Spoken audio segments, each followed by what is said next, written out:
মাধ্যমিকের ষষ্ঠ থেকে দশম শ্রেণীর শিক্ষার্থীদের জন্য পরীক্ষার সময়সূচি প্রকাশ করা হয়েছে। আজকের ভিডিওতে আমরা আলোচনা করব প্রত্যেকটা পরীক্ষার সিলেবাস নিয়ে। শুরু করার আগে সবার কাছে ছোট্ট একটা রিকোয়েস্ট করছি, যারা এখনও আমাদের চ্যানেলটিকে সাবস্ক্রাইব করনি তারা এখনই সাবস্ক্রাইব করে রাখো, তাহলে শিক্ষা সম্পর্কিত সকল তথ্য এবং পরামর্শ সবার আগে পেয়ে যাবে। প্রিয় শিক্ষার্থীরা, এইখানে তোমরা দেখতে পাচ্ছ প্রত্যেকটি পরীক্ষার সূচি, কোন পরীক্ষা কবে নেওয়া হবে, কবে ফলাফল প্রকাশ করা হবে। এ বিষয়ে বিস্তারিত জানার জন্য আমাদের ভিডিও আছে। আমাদের চ্যানেলে যাওয়ার পর প্লে লিস্ট অপশনে চলে যাবে। এখান থেকে তোমরা একটা প্লে লিস্ট দেখতে পাবে, একাডেমিক ক্যালেন্ডার 2025। এই যে দেখতে পাচ্ছ, এখানে প্লে লিস্টটা ওপেন করলেই তোমরা সবগুলো শ্রেণীর জন্য এখানে শিক্ষাপঞ্জি পেয়ে যাবে। এটা হচ্ছে মাধ্যমিকের শিক্ষাপঞ্জি, এটা হচ্ছে প্রাথমিকের শিক্ষাপঞ্জি, এটা হচ্ছে কলেজের শিক্ষাপঞ্জি। কোন কোন দিন ছুটি থাকবে আর কোন কোন দিন পরীক্ষা হবে ডিটেলস এই ভিডিওগুলোতে রয়েছে, যার যে শ্রেণী সেখান থেকে দেখে নিতে পারো। আচ্ছা, এখন এই সময়সূচি আমরা জেনে গেলাম। এবারে আরও একটা বিষয় আসে যে মূল্যায়ন পদ্ধতি পরিবর্তন করা হয়েছে। এখন কোন প্রক্রিয়ায় তোমাদের মূল্যায়ন করা হবে বা পরীক্ষার প্রশ্নের ধরন কীরকম হবে সেটা নিয়েও ভিডিও এসেছে। এগুলো তোমরা একই প্লে লিস্টে পেয়ে যাবে। এখানে তোমরা নিচে স্ক্রল করে দেখতে পাবে এসএসসি পরীক্ষার মূল্যায়ন পদ্ধতি কীরকম হবে, প্রশ্নের ধরন কীরকম হবে, এসএসসি পরীক্ষার সিলেবাস কীরকম হবে, নবম ও দশম শ্রেণীর বিষয় কাঠামোটা কীরকম, এরপর ষষ্ঠ থেকে অষ্টম শ্রেণীর বিষয় কাঠামো কীরকম, ষষ্ঠ থেকে অষ্টম শ্রেণীর মূল্যায়ন পদ্ধতি কীরকম হবে, এই সবগুলো বিষয় আমাদের ভিডিও দেওয়া আছে, তোমরা দেখে নিতে পারো। সো আজকে আমরা যে বিষয়টি নিয়ে আলোচনা করব বা আজকে আমাদের আলোচনার বিষয় হচ্ছে তোমাদের প্রত্যেকটা পরীক্ষার সিলেবাস।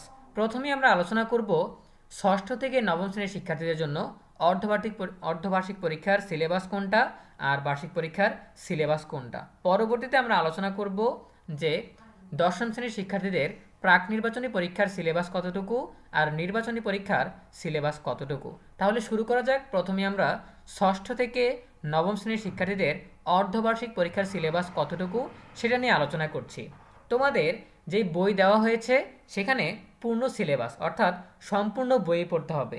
বইয়ের অর্ধেক পড়তে হবে অর্ধবার্ষিক পরীক্ষার সিলেবাস হিসেবে, আর পুরোটা পড়তে হবে বার্ষিক পরীক্ষার সিলেবাস হিসেবে। আমি আবারও বলছি, প্রথম অর্ধেক পড়তে হবে অর্ধবার্ষিক পরীক্ষার জন্য, ঠিক আছে?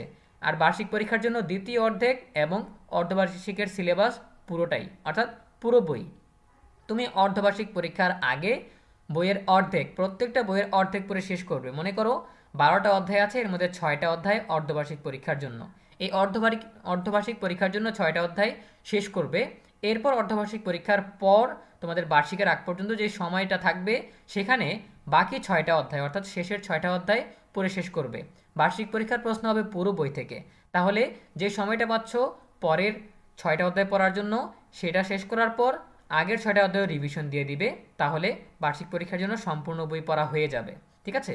সো আবারও বলছি, অর্ধবার্ষিক পরীক্ষার সিলেবাস হচ্ছে তোমাদের বইয়ের অর্ধেক, আর বার্ষিক পরীক্ষার সিলেবাস হচ্ছে তোমাদের পুরো বই, ঠিক আছে? আচ্ছা, এবারে আসা যাক দশম শ্রেণীর শিক্ষার্থীদের জন্য, অর্থাৎ যারা আগামী বছর 2026 সালের এসএসসি পরীক্ষায় অংশগ্রহণ করবে।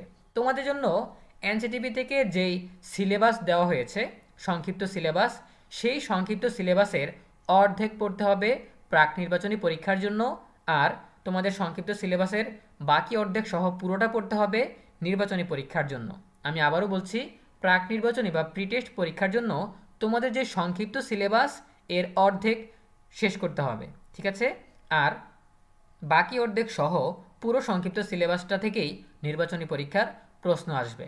আশা করি তোমরা বুঝতে পেরেছো, ঠিক আছে? সো এটাই হচ্ছে বেসিক ধারণা বা মূল ধারণা। এনসিটিভি থেকে তোমাদের এই পরীক্ষাগুলোর জন্য আলাদা কোনো সিলেবাস দেওয়া হয়নি। সো এই ছিল আমাদের এখনকার আয়োজন। আশা করি তোমরা বুঝতে পেরেছো। দেখা হবে পরবর্তী আপডেট নিয়ে নতুন কোনো ভিডিওতে।